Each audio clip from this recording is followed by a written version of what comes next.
तो बच्चों, इस वीडियो के अंदर हम करेंगे क्लास 10th के चैप्टर नंबर 7 कोऑर्डिनेट ज्योमेट्री का इंट्रोडक्शन एक्सरसाइज 7.1 के लिए। तो 7.1 के इंट्रोडक्शन में आपको जो मेन चीज़ पढ़नी है वो है डिस्टेंस फार्मूला। डिस्टेंस फार्मूला क्या होता है? दो पॉइंट्स के बीच का हम डिस्टेंस निकालेंगे, वो भी शॉर्टेस्ट डिस्टेंस। उसको पढ़ने से पहले हम थोड़ा सा 9th का रिवाइज करते हैं कि कोऑर्डिनेट ज्योमेट्री आखिर होती क्या है। तो कोऑर्डिनेट ज्योमेट्री के अंदर आपने पढ़ा होगा कि मान लीजिए अगर आपको किसी भी प्लेन पर किसी पॉइंट की पोजीशन बतानी है, जैसे ये पॉइंट है, तो इस पॉइंट की पोजीशन बताने के लिए आपको एक तो हॉरिजॉन्टल एक्सिस चाहिए, एक वर्टिकल एक्सिस चाहिए। ये जो हॉरिजॉन्टल एक्सिस होता है इसको आप एक्स एक्सिस कहते हो, ये वर्टिकल एक्सिस जो होता है इसको आप वाई एक्सिस कहते हो। जहां पर ये दोनों के दोनों पॉइंट्स दोनों की दोनों एक्सिस काटते हैं एक दूसरे को, उस पॉइंट को हम ओरिजिन कहते हैं। ठीक है, ये चीज़ हम पढ़ के आ चुके हैं। तो मैं आपको बताता हूं कि अगर मान लीजिए आपको लोकेट करना है, तो to locate the position of a point, किसी भी पॉइंट को आपको लोकेट करना है ऑन ए प्लेन। जैसे ये प्लेन पेपर है या बोर्ड है, कोई भी चीज़ अगर प्लेन दे रखी है तो उस पर अगर हमको किसी पॉइंट को प्लॉट करना है या उसकी पोजीशन बतानी है तो हमें एक्सिस चाहिए। हमें क्या क्या चाहिए? We require a pair of mutually perpendicular lines. वो लाइंस आपस में कैसी होनी चाहिए? एक दूसरे के साथ 90 डिग्री का एंगल बनाती हुई लाइंस होनी चाहिए। जैसे यहाँ पर आपको दिख रहा होगा इन दोनों के बीच में 90 डिग्री का एंगल्स है। ठीक है, लाइंस जिनको हम क्या कहते हैं? Which are known as coordinate axis, which are known as coordinate axis. ठीक है, ये हम जानते हैं पहले से ही। तो इसमें ये जो हॉरिजॉन्टल लाइन है इसको आप कौन सा एक्सिस कहते हो? इसको आप एक्स एक्सिस कहते हो। इसके राइट हैंड की तरफ, मतलब एक्स एक्सिस ये पूरी की पूरी लेटी हुई लाइन है, तो इसके राइट हैंड की तरफ सारे के सारे कैसे होते हैं? पॉजिटिव नंबर होते हैं। ठीक है, और इधर क्या लेते हैं हम? ये भी एक्स एक्सिस है, इसको एक्स डैश से डिनोट करते हैं क्योंकि यहाँ पर हम सारे के सारे नेगेटिव नंबर लेते हैं। जैसे यहाँ पर हम लेते हैं 1 2 3 4 5 एंड 6, और इधर की तरफ कैसे नंबर लेते हैं? माइनस के, -3 -4 -5 -6। ठीक है, इस तरीके के हम नंबर लेते हैं। फिर ऐसे ही ये वाला जो एक्सिस होता है इसको हम क्या कहते हैं? ये वाई एक्सिस है। नीचे की तरफ इसको हम वाई डैश से डिनोट कर देते हैं। इधर सारी की सारी पॉजिटिव वैल्यू लेते हैं और नीचे की तरफ सारी की सारी कैसी वैल्यूज लेते हैं? Negative values. तो यहाँ पर इससे ऊपर की तरफ यहाँ पर ये 1 आता है, फिर 2 3 4 5 6 और एंड सॉन ये आगे तक चलता रहता है, क्योंकि एक्सिस बस ये यहीं पर तो खत्म होगा नहीं, ये एक्सिस और भी आगे चलता रहेगा। तो इधर वाला हिस्सा हो जाएगा एक इधर वाला हो जाएगा, एक इधर और एक इधर। तो ये जो दोनों के दोनों आपको एक्सिस दे रखे हैं, किसी भी प्लेन के 4 पार्ट कर देते हैं। उन 4 पार्ट्स को हम क्वाड्रेंट्स कहते हैं।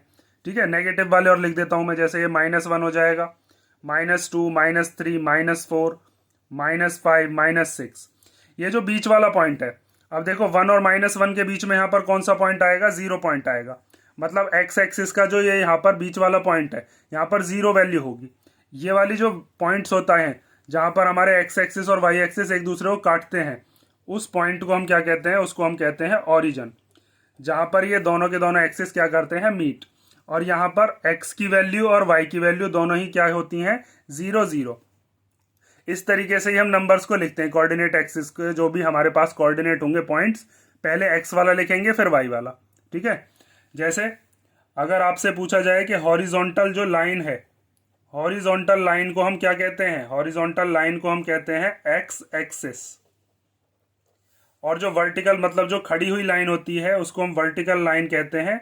उसको हम क्या कहते हैं? उसको कहते हैं वाई एक्सिस।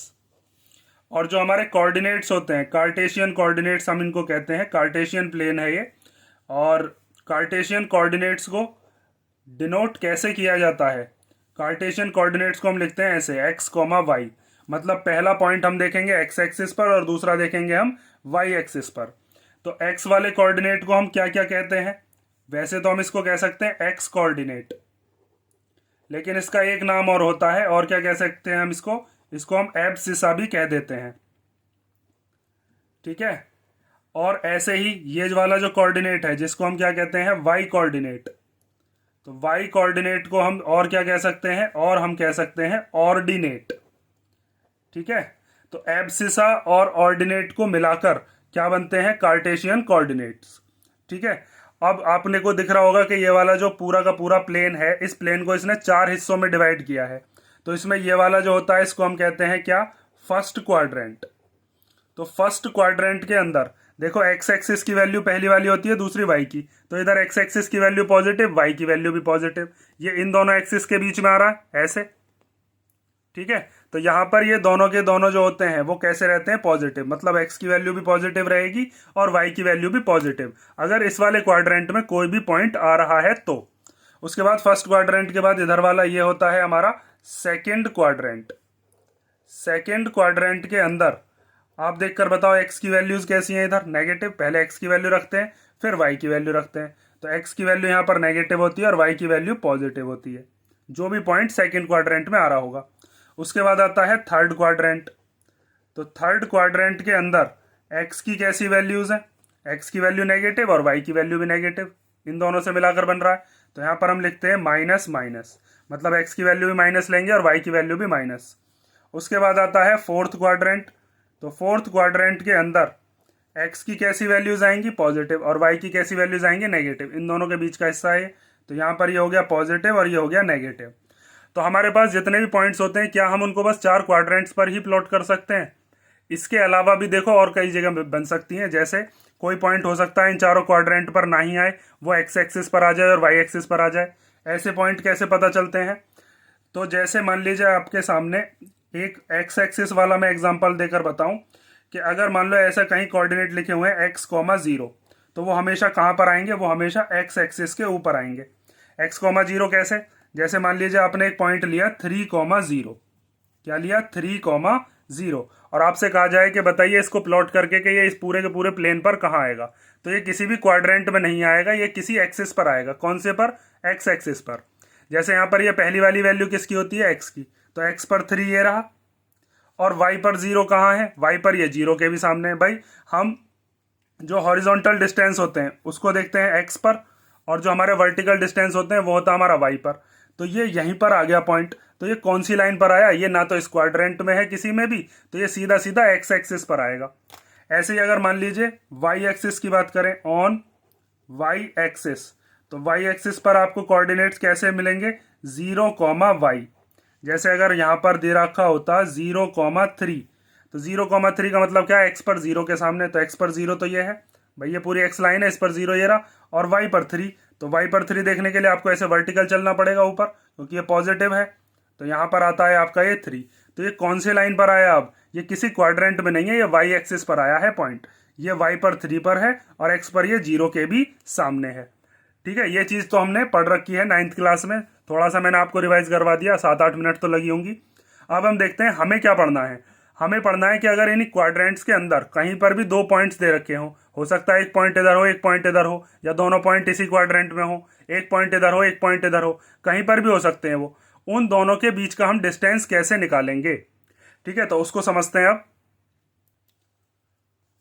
तो देखो, जैसे मान लीजिए हमारे पास, मैं एक्सिस बना लेता हूं, ये एक्सिस है मान लीजिए, ठीक है। तो इस एक्सिस के अंदर कोई से 2 पॉइंट ले लेते हैं। जैसे मान लीजिए आपने एक पॉइंट लिया ए, और उस ए पॉइंट के कोऑर्डिनेट ले लिए 2, 3, और एक आपने ले लिया बी, उसके कोऑर्डिनेट्स क्या ले लिए, वो हो गए आपके 5, 6 मान लेते हैं, चलो ठीक है। अब इन दोनों को अगर हम प्लॉट करें और इन दोनों के बीच का डिस्टेंस पूछा जाए, तो प्लॉट कैसे करेंगे, अभी मैंने आपको बताया है। यहां पर ले लेते हैं 0, इधर आता है 1, 2, 3, 4, 5, 6, 7, इधर की तरफ माइनस के नंबर, -2, -3, -4, -5, -6। वैसे तो मैंने पॉजिटिव नंबर लिए, नेगेटिव को लिखो मत लिखो, एक ही बात है। 1, 2, 3, 4, 5, 6, 7, ये अपना एक्स एक्सिस हो गया, ये अपना वाई एक्सिस हो गया। नीचे की तरफ माइनस के नंबर होते हैं, -2, -3, -4, -5, -6, -7, ठीक है। अब इसके अंदर मान लीजिए आपको ये कहा जाए कि 2, 3 को प्लॉट करके दिखाइए, तो x पर 2 के सामने और y पर 3 के सामने। अभी मैंने आपको बताया था, ये पहली वाली वैल्यू x की देखते हैं, दूसरी वाली वैल्यू y की। तो 2, 3 कहाँ बैठेगा, x पर 2 ये रहा, y पर 3 ये रहा। x पर मतलब कि आपको कैसे देखना, हॉरिजॉन्टल वाले पर, और y पर मतलब आपको कैसे देखना, वर्टिकल वाले पर। तो 2 से होती हुई और 3 से होती हुई, दोनों से होती हुई आप लाइन लेकर जाओगे और वो लाइन जहां पर भी मीट करेगी वहीं पर आपको पॉइंट मिलेगा। कौन सा? आपका ए पॉइंट, जो आपने माना है 2,3। तो जैसे मान लीजिए ये पॉइंट हो गया हमारा ए पॉइंट, ये वाला, ठीक है। उसके बाद बी पॉइंट है, तो बी पॉइंट के कोऑर्डिनेट क्या है? 5,6। तो 5 से होती हुई लाइन जाएगी और इस वाले 6 से। 5 देखना है एक्स एक्सिस पर और 6 देखना है वाई एक्सिस पर। यहां से होती हुई लाइन ऐसे गई और ये वाली लाइन ऐसे होती हुई यहां से यहां तक गई। ये दोनों लाइन जहां पर भी मीट करेंगी वहीं पर आपको कौन सा पॉइंट मिलेगा? आपका दूसरा पॉइंट, जिसका नाम क्या है? बी। इसके कोऑर्डिनेट क्या है? 5,6। ए के कोऑर्डिनेट्स क्या थे? 2,3।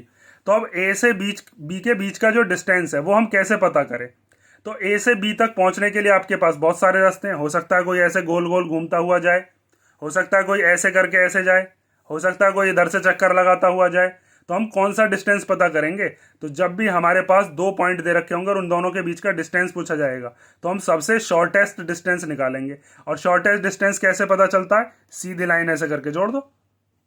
इससे छोटा कोई रास्ता बना सकता है क्या? ए और बी के बीच का ये सबसे छोटा रास्ता है। तो अब अगर मान लीजिए आपने यहां से एक लाइन ड्रॉ करी ऐसे एक्स एक्सिस के पैरेलल, ये वाली के पैरेलल, और एक लाइन आपने ड्रॉ करी इधर से वाई एक्सिस के पैरेलल, ये वाली लाइन वाई एक्सिस के पैरेलल हो गई। तो यहां पर एक राइट ट्राइंगल ड्रॉ हो गया, क्योंकि ये पैरेलल ही तो लाइन है। और मैंने आपको बताया था कि ये दोनों एक्सिस आपस में कैसे होते हैं? एक दूसरे के म्यूचुअली परपेंडिकुलर होते हैं। ये चीज मैंने अभी आपको यहाँ पर बताई भी थी। तो ये इसी के तो पैरेलल है। जब ये यहाँ पर 90 डिग्री का एंगल बन रहा है तो दोनों के बीच में, एक्स एक्सिस और वाई एक्सिस के बीच में 90 डिग्री का एंगल बन गया। मान लीजिए ये सी पॉइंट है। तो अब आपको डिस्टेंस निकालने के लिए सीधा सीधा क्या करना है? बस पाइथागोरस थ्योरम लगानी है, उसी से ही हमारा डिस्टेंस फॉर्मूला डिराइव हो जाएगा। कैसे डिराइव होगा? तो आपने पाइथागोरस थ्योरम तो पढ़ी होगी, मैं आपको बताता हूं पाइथागोरस थ्योरम से इसको कैसे डिराइव करते हैं। तो by Pythagoras theorem, Pythagoras theorem में हमने क्या चीज पढ़ी है कि हाइपोटेनियस का स्क्वायर इक्वल टू क्या होता है? बेस का स्क्वायर और प्लस परपेंडिकुलर का स्क्वायर। ये चीज हम पढ़ के आ चुके हैं छोटी क्लासेस में। हाइपोटेनियस कौन सी साइड होती है? हाइपोटेनियस होती है 90 डिग्री के सामने वाली साइड, मींस ए बी। तो हाइपोटेनियस कौन सी हो गई? वो हो गई ए बी, जो कि हमें फाइंड आउट करनी है। बेस कौन सा हो गया? बेस हो गया ये वाला, जिसका नाम क्या है? ए सी। तो ये ए सी लिख दिया हमने। और परपेंडिकुलर कितना हो गया? परपेंडिकुलर हो गया यहां से यहां तक बी सी, तो ये हो गया बी सी का स्क्वायर। अब आपको ए सी और बी सी की वैल्यू अगर पुट कर दोगे तो आपको ए बी की वैल्यू पता चल जाएगी। तो ए सी और बी सी हम कैसे निकाल रहे हैं उस चीज को आप ध्यान से देखना। ए सी के लिए देखो, मुझे इस वाले पॉइंट के कोऑर्डिनेट्स पता है, तो इस वाले पॉइंट के कोऑर्डिनेट का मतलब ये है कि अगर मैं यहां से यहां तक देखूं, ये वाला डिस्टेंस कितना है? यहां से यहां तक ये डिस्टेंस है 2। भैया यहां से यहां तक कितना बैठेगा? फिर ये भी 2 ही होगा। जब ये 2 तो ये भी 2। यहां से लेकर और यहां तक ये 5 वाला जो डिस्टेंस है ये कितना है? ये यहां से यहां तक 5 है पूरा, इतने की बात कर रहा हूं। तो ये भी पूरा का पूरा कितना बैठेगा? यहां से लेकर और यहां तक ये भी पूरा का पूरा कितना बैठेगा? सी पॉइंट तक 5। लेकिन मुझे तो बस ए पॉइंट से और सी पॉइंट तक का चाहिए। तो ये ए पॉइंट से सी पॉइंट तक का कितना बचेगा? ये बचेगा 5 माइनस 2। टोटल 5 था, यहां से यहां तक 5 है। 5 में से मुझे 2 तो चाहिए नहीं, तो 2 में माइनस कर दूंगा। ये कितना बचेगा? यहां से यहां तक का गैप 3 का है, यहां से यहां तक 1 2 3, ठीक है। तो ये 5 माइनस 2 आ गया। तो ए सी की वैल्यू हम यहां पर रख सकते हैं क्या? 5 माइनस 2। ऐसे बी सी को पता करते हैं। तो यहां से यहां तक ये वाला जो डिस्टेंस है, चलो पहले ये वाला देखो, यहां से यहां तक का डिस्टेंस कितना है? ये डिस्टेंस है, ऐसे देख रहे हैं ना वर्टिकल डिस्टेंस। तो ये यहां से यहां तक का डिस्टेंस है 3 यूनिट डिस्टेंस है ये वाला। और ये पूरा का पूरा डिस्टेंस कितना है यहां से लेकर यहां तक बी पॉइंट तक का? तो ये वाला है 6, इसके इक्वल। तो हमें बस बी सी फाइंड आउट करनी है। तो पूरा का पूरा कितना है? ये यहां से यहां तक 6 में से मुझे 3 चाहिए नहीं, तो ये वाला कितना बचेगा? ये बचेगा मेरे पास 6 माइनस 3। तो इसका मतलब बी सी वाला जो डिस्टेंस है वो 6 माइनस 3 से आ जाएगा और ए सी वाला जो डिस्टेंस है वो 5 माइनस 2 से आ जाएगा।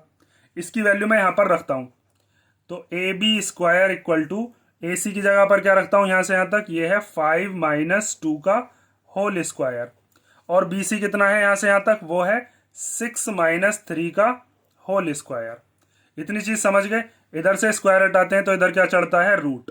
ये चीज आपको पता होगी। अंडर रूट के अंदर क्या आ गया? 5 माइनस 2 का स्क्वायर और 6 माइनस 3 का स्क्वायर। माइनस भी कर सकते थे, लेकिन मैं आपको यहां से एक फॉर्मूला बनाकर बताऊंगा क्योंकि हमेशा जरूरी थोड़े नहीं है कि यही वाले हमारे पॉइंट तो आएंगे, पॉइंट तो कुछ भी हो सकते हैं, हमें एक जनरल फॉर्मूला चाहिए इसीलिए। तो इससे जनरल फॉर्मूला आप कैसे बनाओगे, जैसे आपके सामने ए पॉइंट दे रखा था 2,3, तो इसमें मैं इसको मान लेता हूं 2 को x1 और 3 को क्या मान लेता हूं y1। ऐसे ही बी कोऑर्डिनेट्स के क्या क्या पॉइंट थे 5,6, तो यहां पर मैं बी को मान लेता हूं x2 और y2। तो यहां पर इस वाले पॉइंट्स में अब इनकी वैल्यू रख दो, हमारे पास जनरल फॉर्मूला आ जाएगा। 5 क्या है, 5 है हमारे पास x2, तो यहां पर आ गया x2 माइनस 2 क्या है, 2 है x1, तो x2 माइनस x1 का होल स्क्वायर। फिर यहां पर ये क्या है 6, 6 क्या था y2, तो यहां पर रख दो y2। 3 क्या था, 3 था y1, तो ये आ गया y1 और उसका स्क्वायर। तो यही हमारा क्या होता है, यही है हमारा डिस्टेंस फॉर्मूला, और कुछ नहीं है, बस खत्म, डिस्टेंस फॉर्मूला यही है। ये क्या हो गया, डिस्टेंस फॉर्मूला। इसका डेरिवेशन भी होता है, वो भी मैं आपको बताऊंगा। समझ गए ना, ये डिस्टेंस फॉर्मूला ये होता है। अब इसमें एक चीज और समझो, डिस्टेंस फॉर्मूला में जरूरी नहीं है x2 माइनस x1 ही लिखो। कई बच्चे क्या है, इसको अगर x1 माइनस x2 भी लिख देते हैं तो भी कोई दिक्कत नहीं है। जैसे अगर ए बी इक्वल टू आप लिखते हो under root x2 minus x1 की जगह पर क्या रख देते हैं, x1 माइनस x2, और उसका स्क्वायर कर दें। क्योंकि देखो यहाँ पर जो भी नंबर आए, पॉजिटिव आए या नेगेटिव आए, उसका स्क्वायर होने के बाद तो पॉजिटिव हो जाना है। तो इसको हम ऐसे भी यूज कर सकते हैं, y1 माइनस y2 का होल स्क्वायर। जैसे मैं इस वाले से समझाता हूं आपको, x2 माइनस x1 का होल स्क्वायर और x1 माइनस x2 का होल स्क्वायर। x2 की जगह वैल्यू कितनी है 5, तो यहां पर आपने रख दिया 5 माइनस x1 की वैल्यू कितनी है 2। 5 माइनस 2 का स्क्वायर करेंगे तो मतलब 3 का स्क्वायर करेंगे, तो 3 का स्क्वायर कितना आएगा 9। अब कोई बच्चा उल्टा करने लग जाए, पहले x1 रखने लग जाए, x1 की जगह पर क्या रख देगा वो 2, और x2 की जगह पर क्या रख देगा, x2 की वैल्यू कितनी है 5, और उसका स्क्वायर करे वो, तो 2 में से 5 गया तो कितना आएगा -3, और -3 का स्क्वायर करेंगे तो भी कितना आएगा 9। तो आप ऐसे भी यूज कर सकते हो, इसी से ही ये चीज बनी है बस। ठीक है, तो कोई सा भी हम x1 y1 मान सकते हैं, कोई सा भी x2 y2। जैसे यहां पर हमने ये x1 y1 माना है, इसको भी मान सकते थे x1 y1 हम, तो इसीलिए हम डिस्टेंस फॉर्मूला ये भी यूज कर सकते हैं, ये भी यूज कर सकते हैं। ठीक है, इतना समझ गए होगे। अब आगे बात आती है कि अगर हमसे पूछा जाए, इसी में ये केस और बनता है, उसको केस डालकर पढ़ते हैं हम, कि अगर हमसे पूछा जाता है डिस्टेंस फ्रॉम ओरिजिन, असल में वो यही फॉर्मूला है, बस इसी से ही थोड़ा सा आसान बन जाएगा, इसी को ही हम थोड़ा सा यहाँ पर प्रूव कर लेते हैं।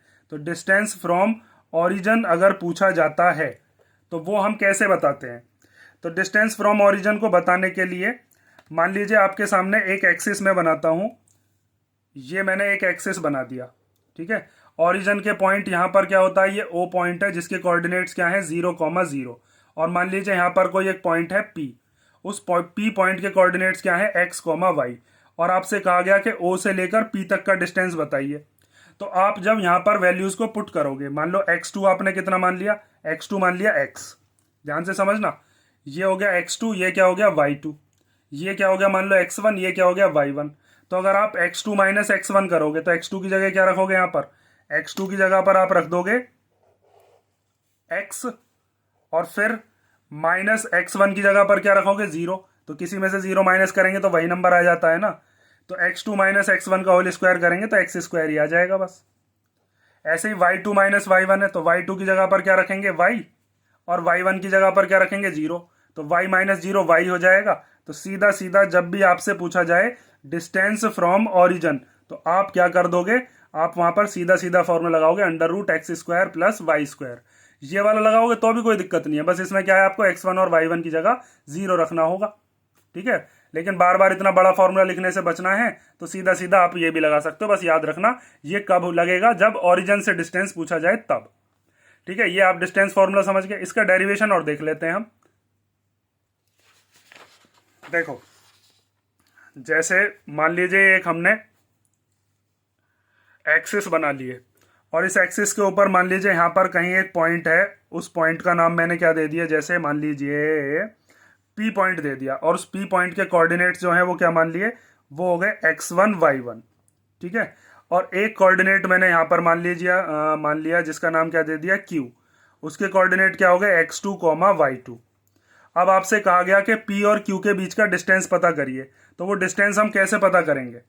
तो सबसे पहले देखिए, आपने ये जो P के कोऑर्डिनेट लिखे हैं x1 और y1, ये कैसे लिखे होंगे। तो आपने ये जो x1 वाला डिस्टेंस है ये कैसे देखा होगा, अगर मैं इसको ज्वाइन करूं ऐसे, तो ये यहाँ से लेकर और यहाँ तक का जो डिस्टेंस है, मतलब हॉरिजॉन्टल पे जो डिस्टेंस है, ये कितना बैठेगा, ये x1 होगा। और ये यहाँ से यहाँ तक का जो हम वर्टिकल पे देखते हैं ये y1 वाला होता है, मतलब y एक्सिस होता है, तो ये y1 हो गया। ऐसे ही अगर मान लीजिए इस Q पॉइंट को आगे करके ऐसे करके ज्वाइन कर दिया गया, तो आपसे ये पूछा जाए कि बताइए आपने ये x2 y2 कैसे लिखा था। तो x2 y2 हमने ऐसे लिखा था कि यहाँ से लेकर यहाँ तक का जो डिस्टेंस है ये कितना बैठेगा, x2। भाई हम यहाँ पर यही वाला तो डिस्टेंस देखते हैं।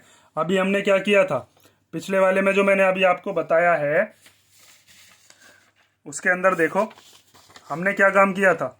जैसे हमने यहाँ पर ये b वाले पॉइंट के कोऑर्डिनेट थे, तो b वाले पॉइंट के कोऑर्डिनेट थे क्या असल में 5,6, तो हमने ये इतना ही तो डिस्टेंस लिया था 5, तो ये x2 ही तो था। और ये यहाँ से यहाँ तक का कितना था 6, तो ये y2 ही तो था। तो ये यहाँ पर ये पूरा का पूरा क्या हो गया x2, और ये वाला क्या बैठेगा यहाँ से यहाँ तक, ये y2 हो गया। वर्टिकल पे हम क्या देखते हैं y2। इतनी चीज समझ गए।